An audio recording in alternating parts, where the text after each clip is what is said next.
Bag আছে, bag ছাগল ছাইড়ে দিছে।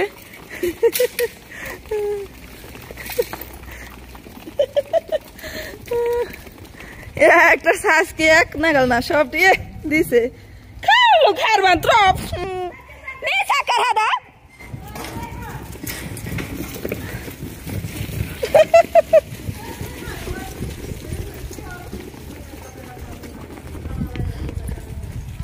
বড়ই পাতা খাওয়ার জন্য ছাগল রে বাড়ি মেয়ে আটকাইছে। বুড়ির নেনা গাছ খাই হলাইছে দেখাইতেছি, বুড়ি নাকি বের বের করতেছে। সবটি ছাগল ছাইড়ে দিছে মাজরা যাতে খাইতে পারে। বিকাল হইলে এইভাবে ছাগল ছাইড়ে দেয়। দেখেন পানিতে বর্ষা হয়ে গেছে, মনে হইতেছে বন্যা হয়েছে না, বৃষ্টি হয়ে গেছে আরো 2 ঘন্টা আগে।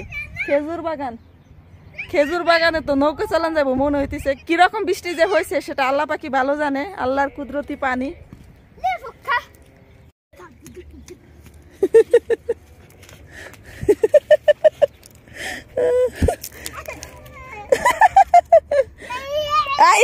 Sultan Karman, ayo. Ras kita, ras kasar, ayo, yalla. Asa, hen asa. Ayo, asa soy. Asa ras. Oh, ente patur feye dice patur bolon de, oy dek. Rim jim bis. Lesh moya. Hamudi? Mafi moya. Sultan, babam ga. ওই চলো কপিলের বাপে ডাক পারতেছে। দেখেন কি পানি বাসছে, আল্লাহ পাক কত বৃষ্টি যে দিছে, পানির মধ্যে আবার দাঁড় ছুটছে। হ্যাঁ জুতা সারাইছি লেসা না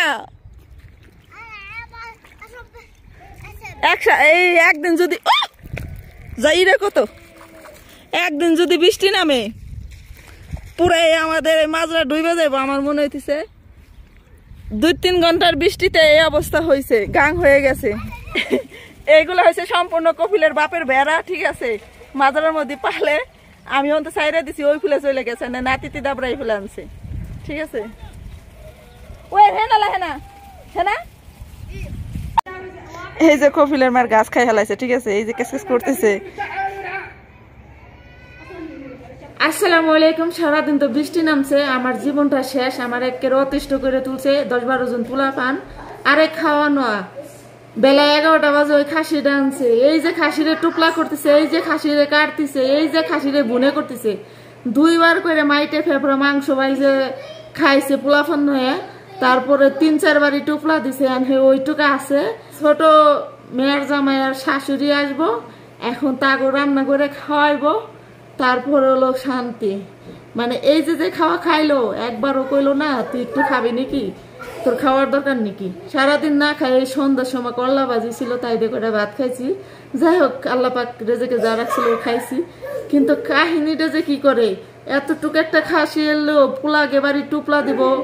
কপিলের ছোট বোনের মেয়ের জামাই গেছিল সফরে, সেখান থেকে আসছে। কপিলের ছোট বোন 1 সপ্তাহ ধরে আমাদের বাসায়। যাই হোক, শাশুড়ি জামাই আজকে আসছে। এই যে মাংস সেদ্ধ করছে শুধু লবণ দেয়া, নাটক পাটক করে। এখন এই মাংস রাত্রে সবাই মিলে গোষ্ঠী মিলে খাইব, রাতের খাবার। তারপরে যার যার মতো বাসায় চলে যাব। এই পাতিলের মধ্যে মাংস সেদ্ধ করছি, মাংস উঠে রেখে ঝাড়ির মধ্যে বাদ দিয়ে দিছি। যে মাথাটা রয়েছে, মাথা সেদ্ধ হয় না, কুতকুতে চাই রয়েছে। অনেক জল্পনা কল্পনার পর রাতের রান্নাটা হয়ে গেছে। কিন্তু রান্না যখন হয়, মাতবারের অভাব নাই, বাড়া করার জন্য, পজিশন প্লেট সাজানোর জন্য, ছাই পোকা উই পোকার অভাব নাই। এই যে আমার জন্য মাংস থুইছে, ঠিক আছে। নিয়ে গেছিল বাইরে, ম্যাডাম কয় যে অন্যকে থুইলেন না, কয় কি খাইবো না। তারপরে জোর করে ম্যাডাম এইটুকু আমার নিগে থুয়ে গেছে। হ্যাঁ আমি খামো এগুলা, মানে কাম আছে আমার তো নায়া।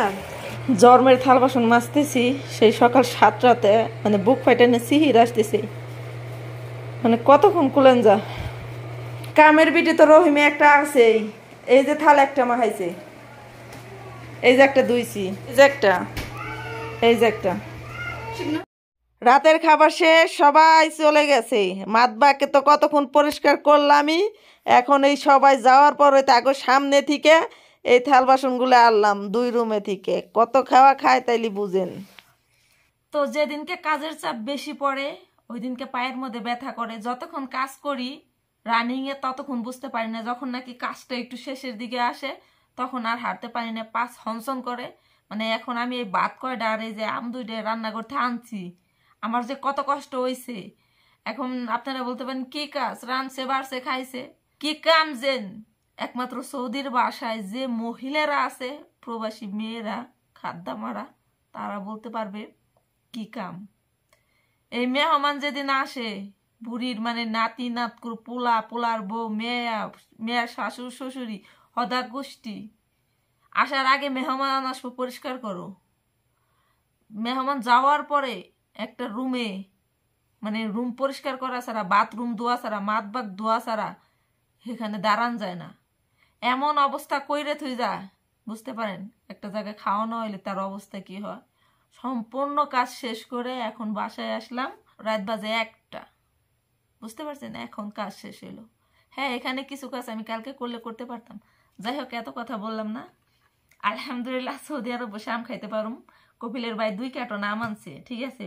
চুলা চুল করে বাঘ করে সবকিছু নিয়ে গেল। পরে এই আমটা আমার জন্য রাইখে গেছে, আর এই আমটা আমি নিজে হাত দিয়ে নিছি, বুঝছেন? এখন এই 2টা আম খাবো, কয়টা পান্তা ভাত আছে। এখন আমি মাংস খাই নাই। আমার ম্যাডাম আমারে কইতেছে কি, তুই মাংস খাস নাই কে, তুই মাংস খাস নাই কে? বুঝতে পারছে কেউ ওর হাতে কথা কই নেই। খাসি আই নেই, এ পোলার বাড়ি দেয়, ও পোলার বাড়ি দেয়, তারপরে 2 বেলা ভাইজে খায়, রান্না করে খায়, তারপর রাত্রে খায়। হদা গোষ্ঠী খাইলি। তোরা জানোস আমি খাসির মাংস রান্না করে খাই, পেঁয়াজ মরিচ দিয়ে, বাংলাদেশের মতো। তাইতে কইলি না এইটুক সব না তুই রান্না করে খাস? তোর মনে কোনো দয়া মায়া আছে? আচ্ছা, 3 বছর ধরে পড়াই এই বাসায় আমি থাকি।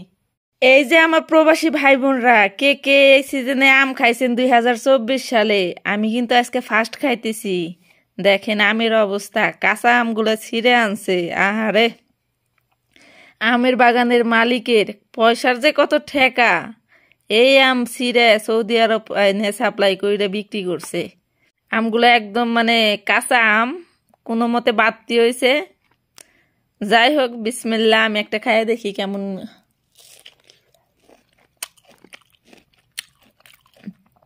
একটু কষ কষ লাগে, তারপরও মজা আছে।